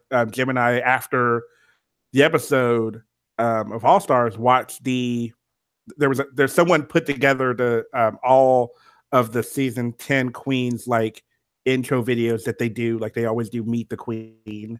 So they put them all together. So we watched that. And I will own, I honestly, like, maybe halfway through, kind of not checked out per se, but just kind of lost interest and my focus got pulled away.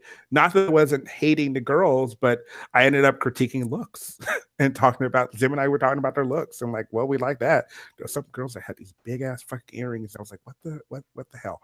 Anyway, but it's, again, I don't know. I'm trying to be positive about it, but right now, like you said, I don't feel like it's giving enough time. Like, there's not enough space. Like, give us a couple of weeks to kind of like, clean the, like, clean our TV so we can like look at it and something along those lines, because it's just like, oh my God, like, here we go again. And while I respect their choice on doing it, what they're doing essentially is, not only are you bringing it back, but every episode is going to be 90 minutes, and then there's also going to be Untucked. Right. So it's 2 hours every Thursday night. Mm-hmm. So like I'm probably going to look and see if I can subscribe, because I know for a fact in 2 weeks I'm going to be in rehearsal for Men's Chorus, and I'm not going to be able to see the show, and I now no longer have a DVR, so I'm going to have to do something. Yeah, no, I understand. Yeah, that's one of the challenges. Like, even I hate to say it, but I too have been like, I guess I'll subscribe. That's a horrible way to phrase it. Like, that's how I feel. I'm like, well, I guess I'm going to subscribe to the next season so I can watch it, and blah, blah, blah. Yeah. Just, I don't know. We'll see how it goes. But yeah, it's yeah. So my closing thoughts. I said, may the odds be ever in your favor. And the reason I said that was because I really felt that's what the finale came down to. Like, I think Trixie honestly thought going into the finale she had a 1 in 3 chance of making it to the very, very, very end. And then she says very publicly, Morgan, as the jury grand chairperson or whatever, is asked by Rue, which that was a weird, awkward moment. You could tell Morgan doesn't do that kind of stuff often. She asked Morgan what the 2 lipsticks are based on points, and Morgan says Kennedy, and like a pin could drop in the whole place, because nobody was expecting Kennedy's name to be first. It might have been second, but they didn't expect it to be first. But it makes sense for good dramatic effect. And Trixie is like, oh, I'm out. Like if Kennedy got in to top 2, I'm out because Shangela obviously is going to be the other person for the last 2. And then they announced Trixie's name, and Trixie said it literally took her seconds to catch up to reality to realize that they said her name, and that means that Shangela is not at all going any further. Yeah. And so I was like, wow, like this was not a race you could have bet on easily. We'll get to that in a second. Like, you know what I mean? Like just the way it played out, it was kind of crazy. And then the way the jury, you know, like we've discussed, it was just so odd, like random in that way. It was not perfectly lined up, and it was not an easy understanding straight ahead kind of path or whatever. Yeah. I mean, Trixie flat out says that the Roscoe's like finale viewing, I performed my finale number in flats. I won without ever lip syncing and winning. I mean, like, you know, she named all these kind of stats about herself, and she's not trying to shoot herself down. She's just saying, like, if you believe all these things are necessary, like, apparently not. I don't know what to tell you because I won. Like, then I think she's trying really hard to walk this weird, humble path of winning and knowing in a way she kind of won weirdly. She didn't kind of win weirdly. She did win weirdly because I think everyone feels Shangela should have been in top 2. I would have been perfectly fine with a Trixie and Shangela head to head. And I most likely would have expected Shangela to take it, even if she pulled stunts and I wasn't happy about it. Like, that's just, if you want to like forecast in that direction, that's not what happened. So I will say, when they performed the final lip sync for Your Legacy, I honestly thought it was 50-50. I did not know who Rue was going to announce. I thought Kennedy did so well in her final lip sync. I was like, there's really nothing to pick on. Like, there's really nothing outstanding. She didn't make any really mistakes. You know, she didn't pull a BB where she pulled her hair off with no hair underneath. You know, she didn't really seem to flub up lip syncing. She didn't screw up dancing. I mean, when Kennedy started with that slow descent split, I was like, well, fuck, it's over. Like, if you come out the gate with that. Katya, like, you mean kind of like when Katya did her strange twist of fate, and she did it just so perfectly. Yeah, Kennedy's was not as perfect. It was like, and that's not a complaint. Have shoes on. Well, right, but also at the same time, all I kept thinking is that bitch got fucking muscle tone. Like, you cannot believe in her glutes, in her thighs, like in her core, because I don't see any of us bitches like doing a split, let alone just slowly descending flat to the floor while lip syncing. Like, I was just like, oh my God. And I was like, well, there's that. I'm like, because all I kept thinking is, I don't think Trixie has anything to pull out. Like, at that caliber at this moment, I could be surprised. I will say that the Trixie pulling the hair thing towards the end was a surprise to me. She does make a joke of that and says it was another wig. Like, I literally had a second wig. I cut pieces off the second wig and stuck them in, and then like did that for emotion. And then she made a crack afterwards at the Roscoe's, you know, thing and said, I didn't have rose petals. like she completely copped and owned the fact that she was pulling a stunt, because that's kind of what she thinks now is expected, which I found very interesting given our earlier conversation.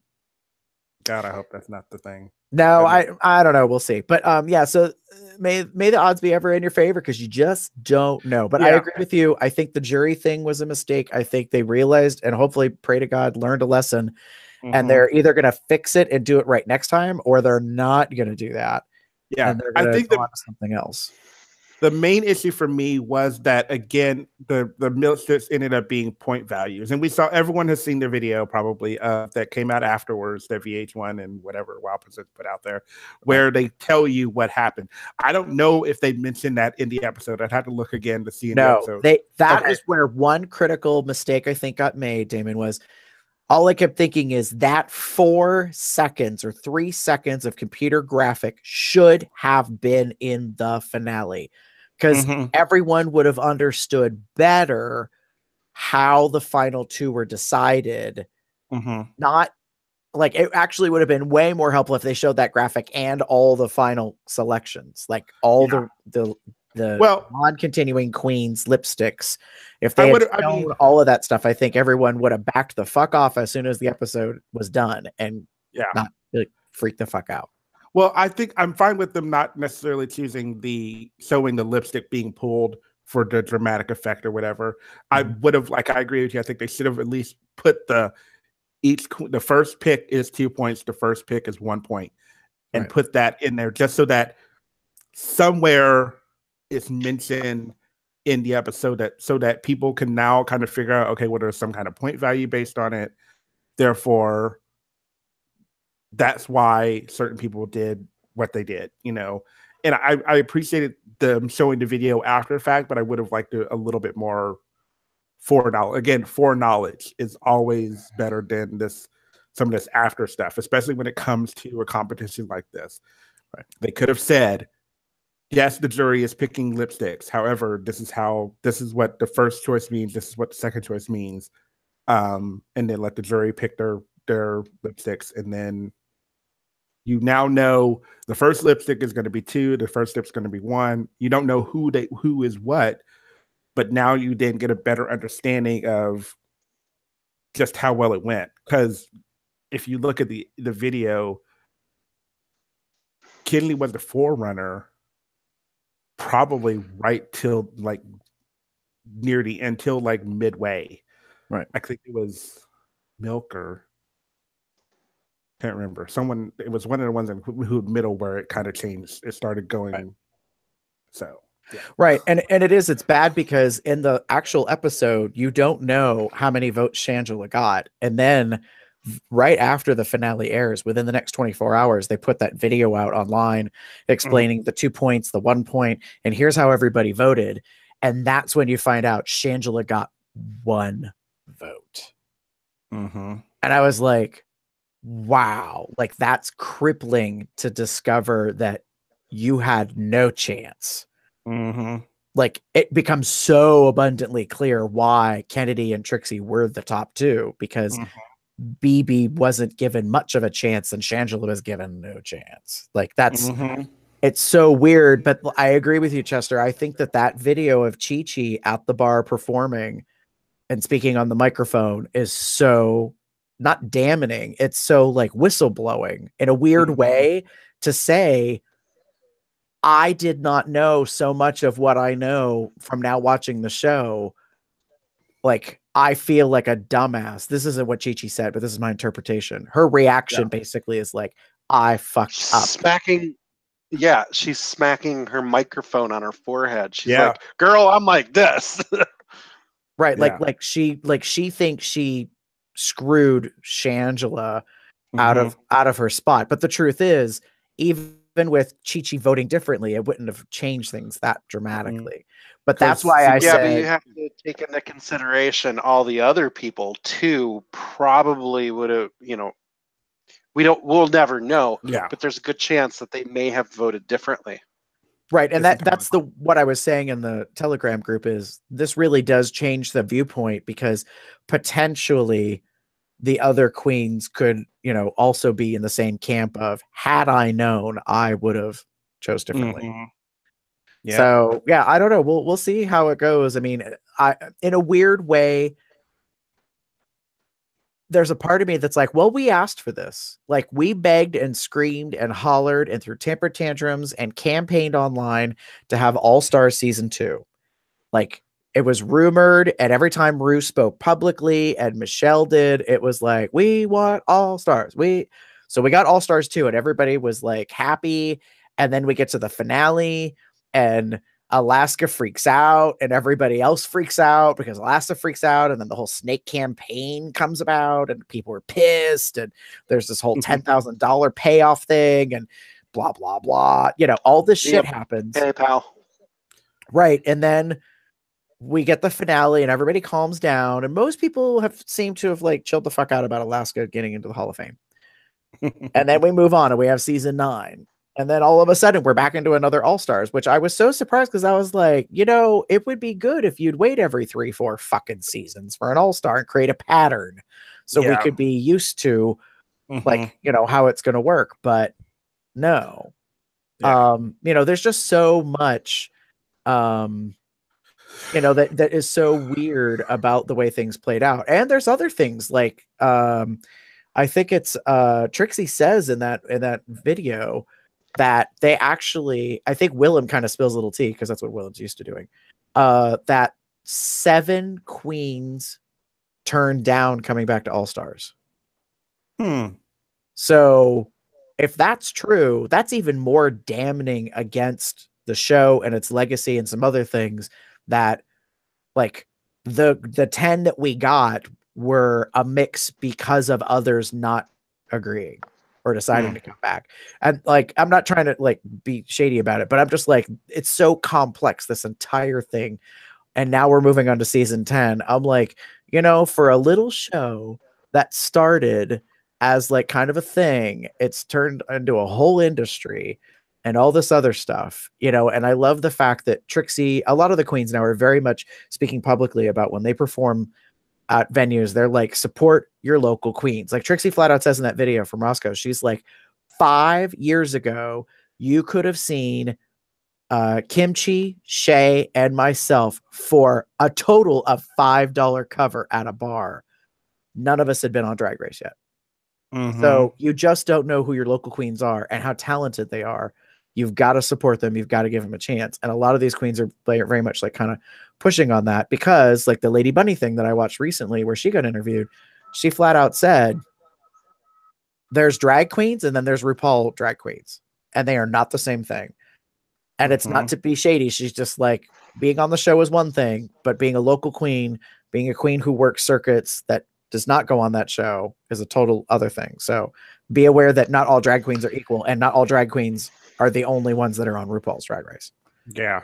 So somebody had made a good point. This is, I remember reading this a while ago, that we as a gay community, yes, it's great that we are embracing Drag Race as a whole. And it's great that we have something mainstream that we can align ourselves to, but we are forgetting that there is a whole world of drag queens right outside our back door that we can go support right now. And we don't. We just support this because it's on television. Yeah. And it's accessible. Right. Yeah. It's very interesting to think about that when like the thing for me that has always been, I can't get to shows as often. Like I mentioned the whole like BB coming here on Thursday, and that's probably going to be a big thing. It will be a big thing, I'm sure. But she's coming, and it's not going to be. She's not getting. We're not paying $100 to see her. Obviously, it's not that much. You are paying a little bit more because normally the cabaret here has no cover.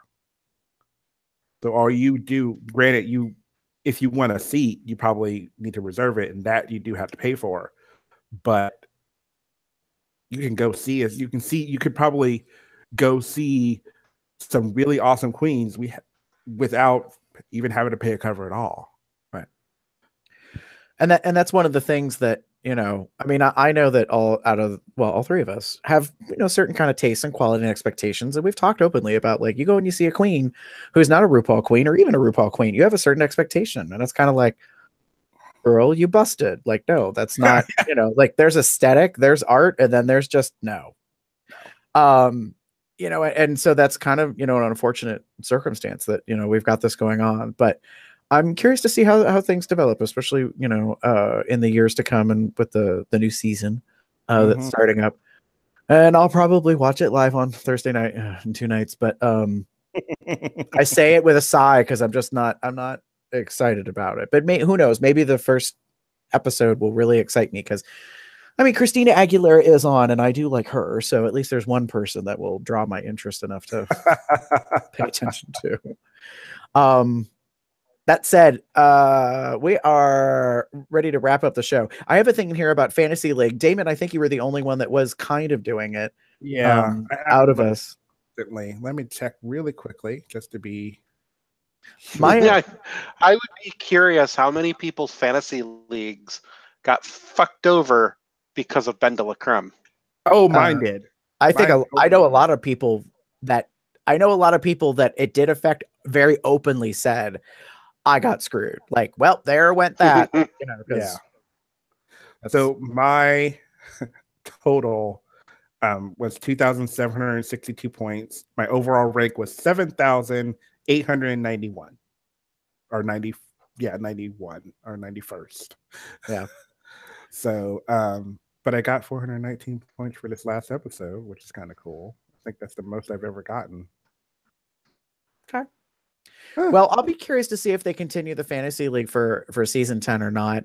I found it as a very odd new element to add to things. I was kind of like, oh, that's so interesting. We're adding math and sports type stuff to Drag Race. You know, like yeah, maybe in Vegas they bet, you know, on episode to episode or whatever. Like seriously, real life gambling with real life money. But I was like, okay, I don't know. Yeah. Like I tried to do it with the Oscars over a year ago, I think, with something online, and then I just couldn't keep up, and I was like, oh, I'm out. Fuck this shit. Like I can't.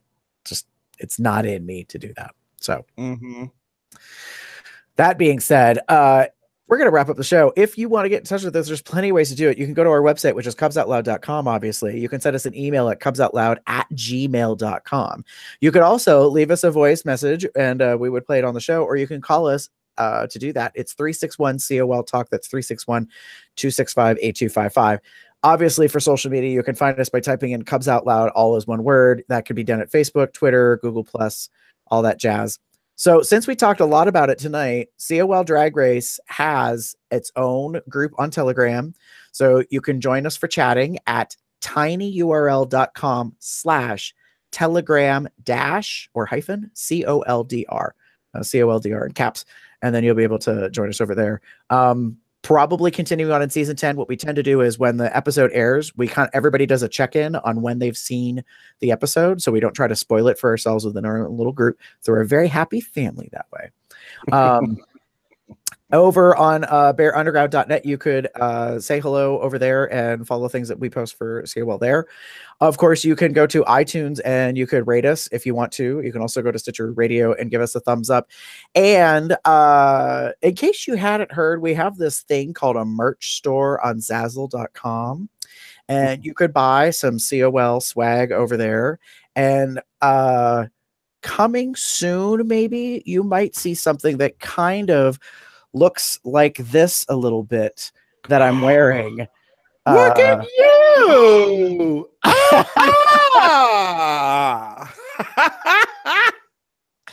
So Chester, the Telegram group says, wait till you see what I'm wearing tomorrow. And I was like, oh, that son of a bitch. He did what I did. I'm like, this is going to be too funny. And then he shows up with a fucking leather crown. And I was like, oh. I have just two things to say to you, Gary. This.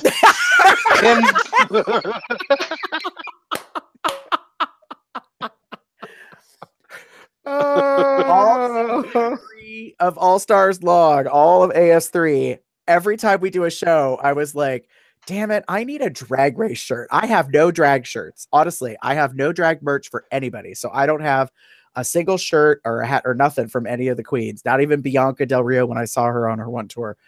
I haven't. And it's not that I'm not supportive. It's just, I don't know, like nothing's really grabbing at me. So, and then I was like, you dipshit, you got the image, get the shirt made through Zazzle. So this is not officially in the store right now, but it probably will be very, very, very soon.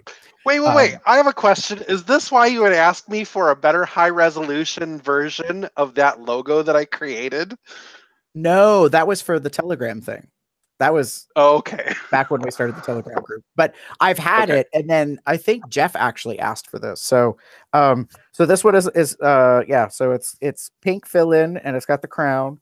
It says Drag Race on it, and then it's got our stuff on the back. So, but I you probably can't tell because my light is so bright. But this is actually a pink shirt. It looks probably I can whited out. kind of tell. Yeah, I can tell it's not white.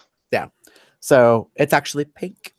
So, but when we add it to the Zazzle store, you'll see, and then you can probably get it in some. You should make sure that you wear that at Drenched Fur and invite me to your room. Okay. To take pictures. Right. Yeah, because I'm totally not gonna rifle through your luggage looking for it. I was like, well, that's an interesting kind of kink / fetish whatever request that like you want me to wait. I'm like, okay. Oh, look And at who this. knows, maybe y'all as my co-host will be gifted with one at some point. Although daddy needed a job first. That's a whole other subject. I was gonna say. Yeah, that being said, if you would like to find me online or get in touch and you want to talk about things Drag Race or otherwise, you can pretty much find me anywhere on the webs as GareBear73. That's GARBEAR73. Damon? And if you want to find me, you can find me as Theater Cup 79 on many social media sites, or you can find me as pup_Umber on Twitter. You can find me on Tumblr or Twitter under the name The Pup Up There. Or once season 10 starts, I'm probably going to be watching it live in a Columbus bar somewhere. Or various bear dating sites across the net under the name Pup Shutter or COL. All right. And with that, we're going to do the traditional Kitty Girl outro because I didn't think about whether or not I should have tried to get the new remixed version with the final 4 queens, but that's okay. I don't like it. Oh, there it is. There it is. I mean, maybe if they can cut out BB's portion of it. Shit. Where's that shade fan? Get that out there. Damn. At least she didn't go. Whatever that was. You know, because those are, winning lyrics right there. With that said, let's finish up and get out of here. On a shady note. When you walk the street, step into the things. Hey, kitty girl, get the crowd in the disco.